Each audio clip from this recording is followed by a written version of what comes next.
राम राम दोस्तों, आज की इस वीडियो में मैं आपको सिखाने वाला हूं कि कैसे आप स्विंग ट्रेडिंग के लिए अच्छे अच्छे स्टॉक खुद से ढूंढ सकते हो। जिस तरीके से मैं खुद से अपने लिए स्टॉक निकालता हूं वो सारा तरीका मैं आपको इस वीडियो में सिखाने वाला हूं। तो आपको खुद से एनालिसिस करना है, खुद से थोड़ा सा मेहनत करनी है ताकि आप खुद से अच्छे अच्छे स्टॉक्स निकाल सको, किसी दूसरे के भरोसे आपको ना रहना पड़े। तो चलिए शुरू करते हैं वीडियो। लेकिन सबसे पहले एक डिस्क्लेमर दे देता हूं दोस्तों कि इस वीडियो में मैं किसी भी स्टॉक का अगर जिक्र करूं तो समझ लेना वो मैं सिखाने के लिए कर रहा हूं, कोई बाइंग सेलिंग रिकमेंडेशन नहीं है।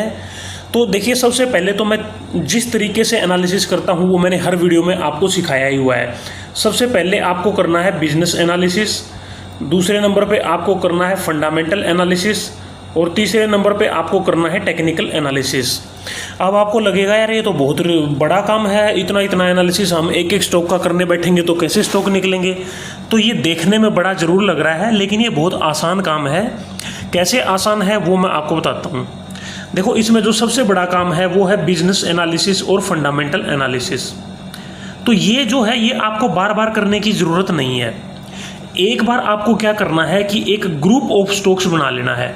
मान लो 20 स्टॉक्स का, 50 स्टॉक्स का, 100 स्टॉक्स का, जितना भी आप टाइम दे सकते हो उतने स्टॉक्स का आपने एक ग्रुप बना लेना है। ग्रुप कैसे बनाना है? मान लो निफ्टी 100 के स्टॉक्स हैं, उसमें से अपने लिए बेस्ट कोई 30-40 स्टॉक्स निकाल लो। या जैसे जैसे आपको जो भी कंपनियां अच्छी लगती हैं, कुछ छोटी कंपनियां भी उसमें ऐड कर सकते हो, मिड कैप ऐड कर सकते हो, लार्ज कैप ऐड कर सकते हो। स्टार्टिंग में आप स्विंग के लिए लार्ज कैप स्टॉक्स अगर जितने ज़्यादा सेलेक्ट करोगे उतना ज़्यादा बेहतरीन रहेगा, क्योंकि लार्ज कैप स्टॉक्स में ना फॉल कम देखने को मिलता है। छोटी कंपनियां गिर जाती हैं 40-50% तक, बड़ी कंपनियां इतना कम गिरती हैं।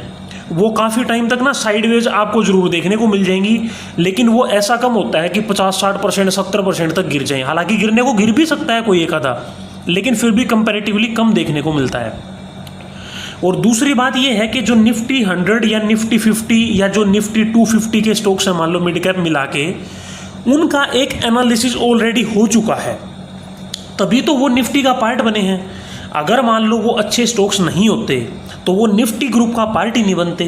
तो इसलिए आपका एनालिसिस और आसान हो जाता है। देखो, निफ्टी 50 में या निफ्टी 100 में ना बहुत सारे स्टॉक्स ऐसे भी हैं जो आपको स्विंग ट्रेडिंग के लिए सूटेबल नहीं होंगे, ठीक है? तो उनको आपने अवॉइड करना है। तो पहला काम आपने करना है कि एक ग्रुप बना लेना है 30 स्टॉक्स का, 50 स्टॉक्स का, 100 स्टॉक्स का, जितना भी आपके पास टाइम है। डेली जिनको आप ट्रैक कर सकते हो, जब भी उनका रिजल्ट आए उनको ट्रैक कर सकते हो। उसके बाद आता है टेक्निकल एनालिसिस। टेक्निकल एनालिसिस में क्या होता है? चार्ट देखना। जैसे मान लो आपने कोई कंपनी का चार्ट देखा, चार्ट में आपने देखा कि ये मेरे बाइंग लेवल पे है, तो बाइंग लेवल पे है, चलो टेक्निकली आपको समझ में आ गया। फिर आपने जाके उसका फंडामेंटल एनालिसिस करना है ताकि आप बहुत ज़्यादा ओवर वैल्यूड स्टॉक्स को ना खरीद सको। इसमें क्या करना है? आपको उल्टा चलना है। एक बार ग्रुप बना लिया, उसके बाद आप टेक्निकल्स उसके डेली देखते रहो, डेली चार्ट स्टडी करते रहो। जब आपको लगे कि कोई भी स्टॉक आपके बाइंग लेवल पे आ रहा है, उसका दोबारा से जाके एक बार क्विकली फंडामेंटल्स देख लो कि उसके फंडामेंटल्स सारे ठीक हैं या नहीं है। ये मैंने खोल लिया है विप्रो का चार्ट। थोड़ा सा आपको अच्छे से नहीं दिख रहा होगा क्योंकि मैंने बहुत ज़्यादा जूम आउट किया हुआ है। वीकली चार्ट में भी हम इसको कन्वर्ट कर सकते हैं ताकि आप अच्छे से देख पाओ। ये मैंने अभी इसको कर दिया है वीकली चार्ट में कन्वर्ट, ताकि हम अच्छे से देख सकें। यहाँ देखो, एक स्टॉक में ना बहुत अच्छा मूव आया, अब उसके बाद स्टॉक नीचे आया, फिर ऊपर गया, फिर नीचे आया। तो मेरे से किसी ने सवाल पूछा था कि जब ये स्टॉक यहाँ पे आया तो आप इसको क्या फंडामेंटली एनालिसिस करके खरीदते या टेक्निकल देखते कि ये यहाँ सपोर्ट लेवल पे आया हुआ है तो खरीदते, क्या करते? तो मेरा जो जवाब था, देखो, सबसे पहले तो मैं ये देखता कि स्टॉक में एक ज़बरदस्त रैली आई हुई है। 2 से 3 गुना स्टॉक ऑलरेडी हो चुका है पिछले 1 साल में। इतनी बड़ी कंपनी जो 1 साल में 3 गुना हो चुकी है। अभी आप कहोगे कि यार वो तो चलो कोविड का फॉल था। अगर कोविड के फॉल को आप हटा भी दोगे, ये देखो, मैं प्री कोविड का जो हाई है उसको लेके चलता हूँ। कोविड से पहले का हाई ये था। अब यहाँ से आप ये देखो, इसका जो टॉप बनाया इसने 200% का गेन, यानी स्टॉक 3 गुना हो चुका है, ठीक है? और कब से कब तक? 2020 फरवरी मार्च से लेके अक्टूबर 2021 तक, यानी 1.5 साल में। 1.5 साल में जो स्टॉक 3 गुना हो चुका है, इतनी बड़ी कंपनी, उसमें अगर थोड़ा 10-20% का फॉल आता भी है तो आप क्या कहोगे कि ये बहुत बड़ा फॉल आ गया? नहीं। दूसरी चीज़ ये है कि जब ये स्टॉक इस लेवल पे आता तो डेफिनेटली मैं इसका एनालिसिस करता। ऐसा नहीं है कि मैं इसको देखता ही नहीं कि यार चलो ये तो 3 गुना हो गया है, अब ये थोड़ी सा फॉल आया, इसमें कितना फॉल आया था एक बार ये भी देख लेते हैं टॉप से। ये इसका बना था टॉप,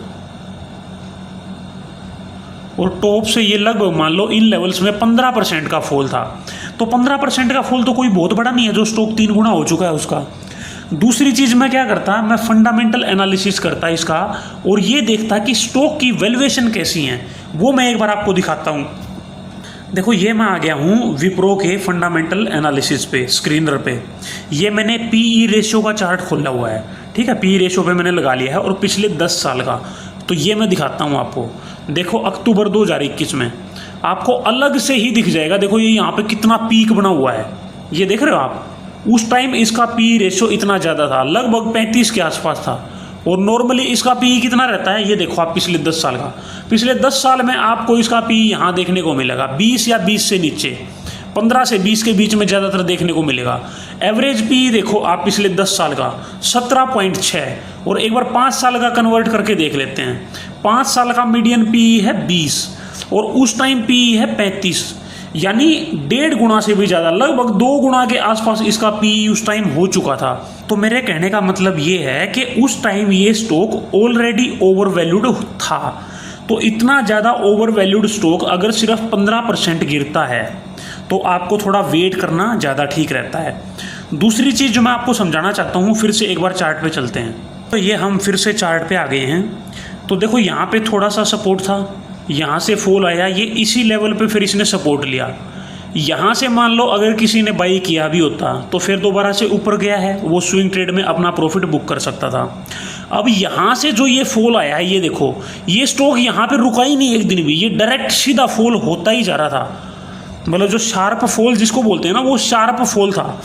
शार्प फॉल में हमें क्या करना चाहिए कि जब भी स्टॉक में एक शार्प फॉल देखने को मिले तो उसको कहीं पे टिकने देना चाहिए कि वो टिक कहाँ पे रहा है। जैसे ये स्टॉक फिर यहाँ पे जाके टिका, यहाँ पे जाके टिका, फिर थोड़ा सा ऊपर गया, फिर दोबारा से इसमें फॉल आना शुरू हो गया। तो स्विंग ट्रेडिंग में क्या है कि आपको फिर एग्जिट करना पड़ेगा। मान लो चलो ये मैं मान सकता हूँ कि भैया यहाँ थोड़ा सा ऊपर गया था, टारगेट अचीव नहीं हुआ होगा, तो फिर एग्जिट कहाँ करना था। फिर देखो इसमें फिर एकदम से सडन फॉल इसमें आया, कहीं पे भी स्टॉक रुका ही नहीं, मतलब तो फिर यहाँ पे उसको निकल जाना चाहिए था। या तो ऊपर में ही प्रॉफिट बुक करो, ऊपर में तो देखो किसी को पता नहीं लगा कि ये कहाँ ऊपर है। अभी देखो ऊपर में एक तो ये है कि 200 डेज मूविंग एवरेज को इसने टच किया, उसको टच करके ये दोबारा से फॉल होना शुरू हुआ। यहाँ से स्टॉक जब दोबारा घूमा तो जैसे ही ये घूम के नीचे आने लगा, प्रॉफिट बुक कर लेना चाहिए था। चलो वहाँ भी नहीं किया तो जो बाइंग लेवल था उस पर फिर आपको स्टॉप लॉस लेके निकल जाना चाहिए था, क्योंकि एक डायरेक्ट फॉल देखने को मिला, स्टॉक फिर कहीं भी नहीं रुका।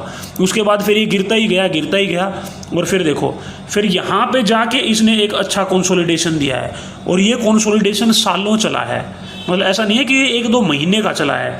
ये देखो यहाँ से लेके ये है अपना जून 2022 से लेके और दिसंबर 2023, लगभग 1.5 साल तक ये स्टॉक एक ही लेवल पे ट्रेंड करता रहा, मतलब थोड़ा ऊपर थोड़ा नीचे इस लेवल में। यहाँ पे फिर स्विंग अपॉर्चुनिटी अलग तरीके से आ सकती हैं। देखो अगर आप देखोगे, थोड़ा सा जूम कर लेता हूँ मैं इसको, तो उसमें फिर ये है कि मान लो ये जो लेवल हैं अपने, ये सपोर्ट के लेवल हैं, जैसे ही नीचे आए फिर थोड़ा सा ऊपर जाए, 10-15% मिले तो अपना फिर निकल जाओ। स्विंग ट्रेडिंग देखो ऐसे ही होती है। तो कुल मिला के बात ये है। और दूसरा एक मैं जो बताना चाहता था न्यूज़ को लेके, किसी शेयर में मान लो कोई न्यूज़ आई है तो न्यूज़ पे आपको कैसे रिएक्ट करना है। जैसे मैं एग्जांपल देके बताता हूँ, अभी कोटक बैंक में पीछे न्यूज़ आई थी। न्यूज़ क्या थी? न्यूज़ ये थी कि आरबीआई ने बोला था कि आप जो नए ऑनबोर्ड करते हो कस्टमर ऑनलाइन चैनल से, यानी आजकल ऑनलाइन खाते भी खुल रहे हैं, ऑनलाइन केवाईसी हो जाती है, तो आरबीआई ने बोला था कि आप जो ऑनलाइन रूट से नए कस्टमर ऑनबोर्ड करते हो उनको ऑनबोर्ड नहीं करोगे, अपने सिस्टम को सुधारो, फिर बाद में देखा जाएगा। हालांकि अभी तक भी शायद वो रेस्ट्रिक्शन हटी नहीं है। तो ये फॉल क्या है? ये फॉल टेम्परेरी है। इससे इम्पैक्ट कितना आएगा? बहुत कम आएगा। क्या आपको लगता है कि कंपनी के प्रॉफिट बहुत कम हो जाएंगे? जिसको खाता खुलवाना है वो ब्रांच में आके खोल देगा। और दूसरी बात ये है कि ये प्राइवेट बैंक है। मान लो अगर मेरे को खाता खुलवाना है, ऑनलाइन मेरी बात हुई उनसे, मैं इंटरेस्टेड नहीं हूँ जाने में, तो वो तो मेरे घर भी बंदा भेज देंगे, घर आके वो मेरी KYC कर जाएगा, खाता खोल देगा। तो इतना ज़्यादा इम्पैक्ट इस न्यूज़ का नहीं आएगा। ये सब चीज़ें आपको कब पता चलेंगी? जब आपकी बिजनेस को लेके थोड़ी सी समझ अच्छी डेवलप होगी। किसी न्यूज़ का क्या इम्पैक्ट है ये समझने के लिए आपको बिजनेस की अच्छी समझ होनी ज़रूरी है। पीछे पॉलीकैब में न्यूज़ आई थी कि पॉलीकैब में कुछ टैक्स वैक्स को लेके गड़बड़ी हुई थी, तो सेम वही चीज़ उसमें आपको समझना है कि वो कितने करोड़ का उसमें लॉस हो सकता है और कितना लंबा उसका इम्पैक्ट हो सकता है। पेटीएम को लेके लगातार न्यूज़ आती रहती है, कभी कुछ RBI ने बैन लगा दिया, कभी कुछ सेबी ने कुछ कर दिया, कभी कुछ कर दिया। तो ऐसे बिजनेस में फिर आपको ध्यान रखना है कि भाई यहाँ आपको एंट्री नहीं लेनी है, क्योंकि इसमें हाई दिन कोई ना कोई न्यूज़ आई रहती है। कभी ये एकदम से 5-10% ऊपर जाएगा, कभी अगले दिन फिर 5-10% नीचे आएगा। तो उस न्यूज़ का इम्पैक्ट आपको समझना है कि कितनी बड़ी कंपनी है, उस पर कितना इम्पैक्ट है। अगर आपको वो चीज़ें नहीं समझ में आ रही हैं तो अननेसेसरी उसमें हाथ मत डालो। जहाँ आपको अच्छी अपॉर्चुनिटी मिल रही है आप सिर्फ वहाँ हाथ डालो। तो कहने का मतलब ये है कि सबसे पहले आपको एक ग्रुप बनाना है।